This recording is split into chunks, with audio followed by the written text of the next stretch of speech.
नमस्कार. माय रेसिपीज मराठी या आपल्या यूट्यूब चॅनलवर तुमचे मनापासून खूप खूप स्वागत.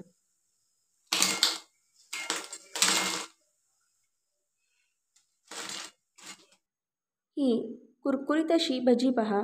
बघता क्षणी खावीशी वाटणारी ही भजी आहेत मुगाच्या डाळीची. तर अजिबात तेलकट न होणारी, आतून अगदी मऊसूत आणि वरून अगदी कुरकुरीत अशी ही भजी बनवण्यासाठी तर इथे मी सोड्याचा अजिबात वापर केलेला नाही. तरी देखील आतून अगदी मऊसूत आणि पोकळ जाळीदार तर वरून अगदी कुरकुरीत अशी भजी तयार होतात. याच्या आवाजावरून तुमच्या लक्षात आलेच असेल.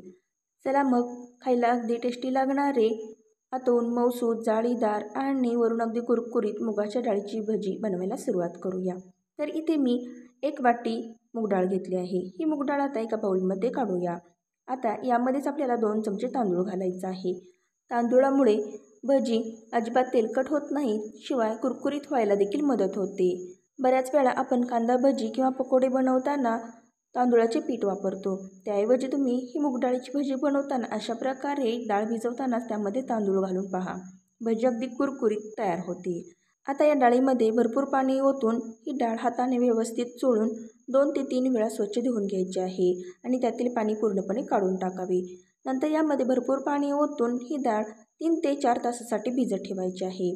3 ते 4 तासानंतर पहा, ही डाळ आणि तांदूळ चांगले व्यवस्थित भिजलेले आहेत. तर आता यातील पाणी काढून टाकायचे आणि ही डाळ एका चाळणीवर काढून घ्यायची, म्हणजे यातील पाणी पूर्णपणे निघून जाते. नंतर लगेचच ही डाळ एका मिक्सरच्या भांड्यात घालायची. पहा अशा प्रकारे. आता यामध्ये मी 1 इंच आलं आणि 4-5 लसूण पाकळ्या घालून मिक्सरमधून बारीक वाटून घेते आहे. फार बारीक वाटायची आवश्यकता नाही, अगदी रवाळ आपल्याला हे वाटून घ्यायचे आहे. पहा अशा प्रकारे. आता 2 बॅचमध्ये ही भिजवून घेतलेली सर्व डाळ मी वाटून घेते आहे. वाटलेले हे मूग डाळीचे मिश्रण एका भांड्यामध्ये काढून घ्यावे. तर इथे तुम्ही पाहू शकता 2 बॅचेसमध्ये ही भिजवलेली मूग डाळ मी इथे वाटून घेतली आहे आणि एका बाउलमध्ये काढून घेतली आहे. अगदी रवाळच आपल्याला हे वाटून घ्यायचे आहे. यामुळे भजी कमी तेल पितात. जर तुम्ही फारच बारीक वाटत राहिलात तर भजी तेलकट होण्याची शक्यता असते. तर आता वाटून घेतलेले हे मिश्रण आहे ते गोलाकार हाताने अशा प्रकारे व्यवस्थित फेटून घ्यायचे आहे. यामुळे या मिश्रणामध्ये हवा भरली जाते आणि भजी अगदी जाळीदार आणि आतून पोकळ व्हायला मदत होते. शिवाय भजी कुरकुरीत देखील होतात. तर अशा प्रकारे मी साधारण 5 मिनिटे हे मिश्रण फेटून घेतले होते. तर तुम्ही पाहू शकता या मिश्रणाचा थोडासा रंग देखील फिकट झालेला तुम्हाला दिसत असेल आणि हे मिश्रण थोडेसे फुललेले देखील तुम्हाला दिसत असेल. आता यामध्ये आपण काही सुके मसाले घालणार आहोत. तर यामध्ये पाव चमचा हळद, अर्धा चमचा लाल तिखट, अर्धा चमचा जिरे, अर्धा चमचा ओवा हातावर अशा प्रकारे चोळून यामध्ये मी घातला आहे. यामुळे भजी अगदी स्वादिष्ट तयार होतात. अर्धा चमचा धने पावडर आणि चवीनुसार मीठ घालावे. आता हे सर्व मसाले या मिश्रणामध्ये चमच्याने अशा प्रकारे व्यवस्थित मिक्स करून घ्यायचे आहेत. पाहू शकता मिश्रण अगदी हलके झालेले तुम्हाला दिसत असेल. तर इथे सर्व मसाले या मिश्रणामध्ये मी मिक्स करून घेतलेले आहेत.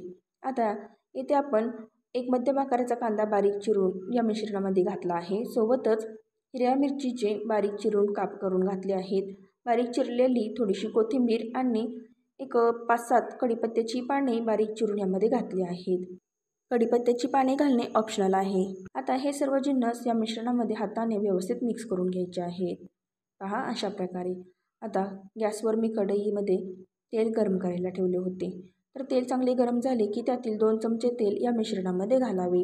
यामुळे आपली भजी कुरकुरीत व्हायला आणखी मदत होते. तर तेल घातल्यानंतर पुन्हा एकदा हे मिश्रण हाताने व्यवस्थित मिक्स करून घ्यायचे आहे. तर आता लगेचच या गरम तेलामध्ये भजी सोडायला घेऊया.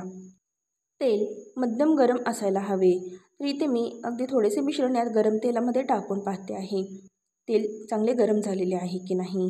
तर तेल व्यवस्थित गरम झालेले आहे. तर आता हे मिश्रण मी हाताने थोडे थोडे करत याची भजी या तेलामध्ये सोडून घेते आहे.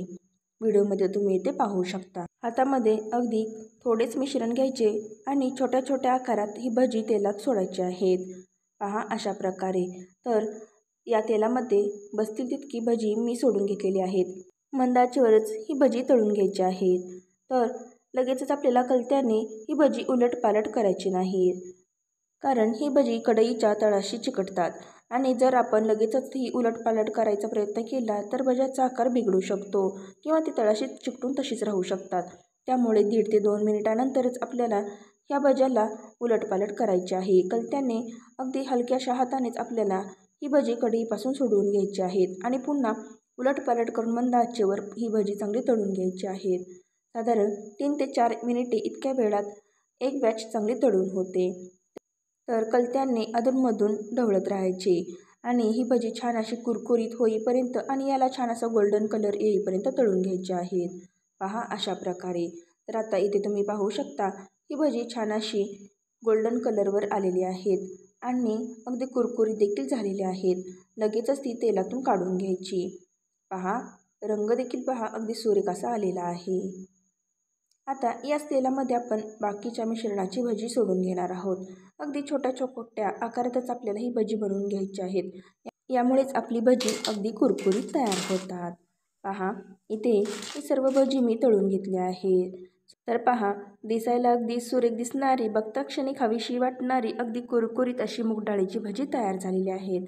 तर सोबतच इथे मी काही मिरच्या देखील तळून घेतलेल्या आहेत आणि पुदिन्याची चटणी बनवली आहे. मूग डाळीच्या भज्यांसोबत ही पुदिन्याची चटणी अगदी टेस्टी लागते. तर पहा अगदी कुरकुरीत अशी ही मूग डाळीची भजी ते तयार झालेली आहेत. तर आतून अगदी पोकळ, जाळीदार आणि हलकी अशी ही भजी तयार झालेली आहेत. तर तुम्हाला ही आजची कुरकुरीत अशी मूग डाळींच्या भज्यांची रेसिपी आवडली असेल तर लाईक, शेअर आणि सबस्क्राईब करायला विसरू नका.